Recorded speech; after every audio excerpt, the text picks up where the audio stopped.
அண்மை செய்தி. படிக்கட்டு பயணத்தை தவிர்க்கும் வகையில் அனைத்து பேருந்துகளிலும் தானியங்கி கதவுகளை பொருத்த வேண்டும் என்றும் உயர்நீதிமன்ற மதுரை கிளை உத்தரவு பிறப்பித்துள்ளது.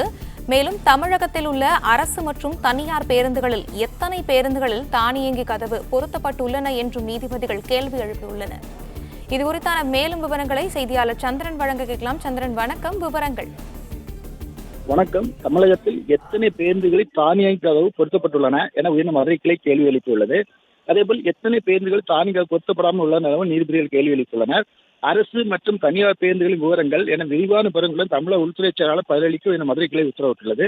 தமிழகத்தில் அரசு மற்றும் தனியார் பேருந்துகளில் படிக்கட்டு பயணத்தை தவிர்க்கும் வகையில் இளைஞர்களின் நலன் கருதி அனைத்து பேருந்துகளின் படிக்கட்டுகளில் தானியங்கி கதவுகள் பொருத்த வேண்டும் என உயர்ந்த மதுரை கிளை கூறியுள்ளது. பள்ளி தொடங்கும் நேரத்தில் கூடுதல் பேருந்துகள் இயக்கினாலும் இளைஞர்களின் படிக்கட்டு பயணமும் விபத்தும் குறையவில்லை. ஓட்டுநர்கள் நடத்துவதை எப்படி சமாளிப்பார் என நீதிபதிகள் கேள்வி எழுப்பியுள்ளனர். தமிழகத்தில் பள்ளி நேரத்தை கணக்கில் கொண்டு கூடுதல் பேருந்து இயக்க வேண்டும். அப்போதுதான் மாணவர்கள் பேருந்து படிக்கட்டில் தொங்கியபடி பயணம் செய்து தடுக்கப்படும் என நாளைக்கு வந்த செய்தி அடிப்படை உயர்ந்த வழக்கில் ஒரு பொதுநல மனு எடுத்தது.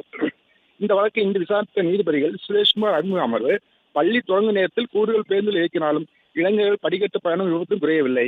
ஓட்டுநர்களும் நடத்துனர்களை எப்படி சமாளிப்பார்கள்?